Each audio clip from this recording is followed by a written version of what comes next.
All right, let's continue our focus now on education in this country. It's one of those issues that are very close to us as South Africans. The future of your children, our children, really is something that's very close to our hearts and deserves all our attention. In less than a month, the class of 2021 will be writing their final exams. With the last 2 years impacted by COVID-19, are they prepared? And what is the latest on charges brought against officials for millions of rand spent on decontamination of schools in Gauteng? Well, those are just some of the themes that I will be exploring with my next guest. That is Steve Mabona, who speaks on behalf of the Department of Education in Gauteng. Steve, 2 years of interrupted learning, changing patterns, it can't be easy for the class of 2021 because unlike the class of 2020 where, we could say it's at least a year where there was disruption. But in this case, we're talking about the critical grade 11 stage as well as grade 12. Nothing was ordinary. What goes into preparing for exams under that context? Well, quite challenging, we must say. The good thing about it is that at least the grade 11s are in the further education training, phase. So they are on an exit, phase of the education system.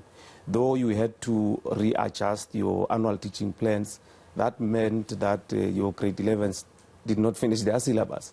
So they had to carry some of their work to grade 12, but you know that at least work must be introduced one way or the other.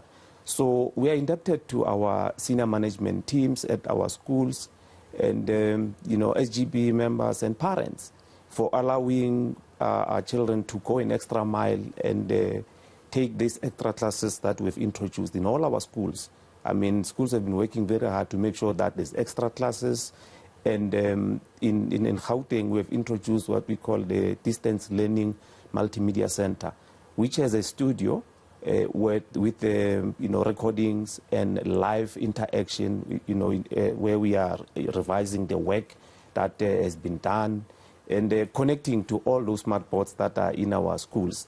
So when MEC introduced this process, actually he was foreseeing that we might need this in a long future. So at least that came handy to assist us to make sure that the subject advisors that we have, they are in a position to assist the learners while they are remotely and make sure that our improvement program is enhanced to a certain extent that this class did not even have weekends because some on weekends very late they attended those classes and it worked very well for the preparation because most of them in June the syllabus was almost at the tail end of it.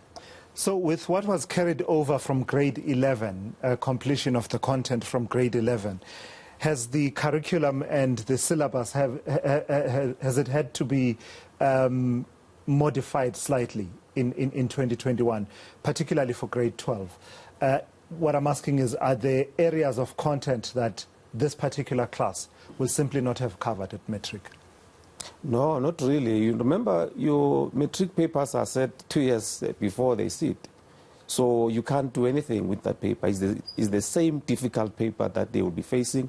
That's why we've been saying, working with schools, making sure that we enhance these learners, prepare them, make sure that when they sit for their exams, they are ready. We are comforted with the information that we receive from most of our schools.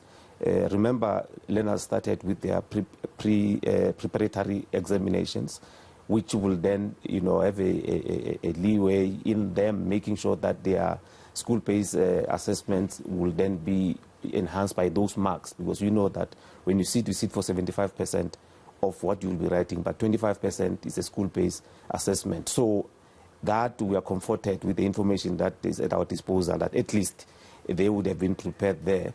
As soon as we are done with this examination on the 1st of October, we finalize, make sure that the assessments are sent so that when we sit on the 27th of October, we're starting with the final examination, then we should be in a position to move. Before I run out of time, then, let me ask you about the other theme that I said we would discuss in this conversation, Steve Mabona. 431 million rand is not pocket change. you had expressed outrage as a department at the time at which it became apparent that this much money was spent over a very short period of time over decontamination and sanitization of classrooms, which turned out to be truly unnecessary. Outrage is one thing, action is quite another. How far are you? Part of what was recommended was that you should discipline some of your officials, some of your employees who were involved in all of this. Can you point us at this point to work you've done to fulfill all of that? Yeah, but we need to address the issue of unnecessary. I mean, you will recall that the process of decontamination was implemented when we were receiving COVID-19 cases which were positive. And that meant that you need to decontaminate, make sure that you sanitize, because there were pressures from parents, from, labor union to say, no, we are not taking our teachers there, we are not taking our children there, SGB. So you had to play that role. The only challenge was on how the process was done, and that's what SIU was investigating. And they have made referrals to the department to say you need to charge certain officials. And the HOD has moved swiftly on that, as the MEC has already committed that indeed people must be taken for those charges. 3 officials already, charges have been conferred, and an independent body advised that we must have at least a senior counsel. I mean, the state attorney, they've already facilitated the process of appointing a senior counsel who will be overseeing that process. So it's independent from us. Some were asking why don't we suspend them, but that process was an external, investigative process, which the recommendation that came was that there's no need for you to suspend because the investigation is done. It's for those officials to go through the process of answering to those charges that are put on their table. All right, Steve Mabona, thank you for coming through and having this conversation with me. We will keep asking you these questions because, of course, as I said, 431 million rand, not chump change, even in the context in which we have such expenditure as digital vibes in this country. Hundreds of millions of rand spent on a daily basis. So we've got to follow the money at all times. You're watching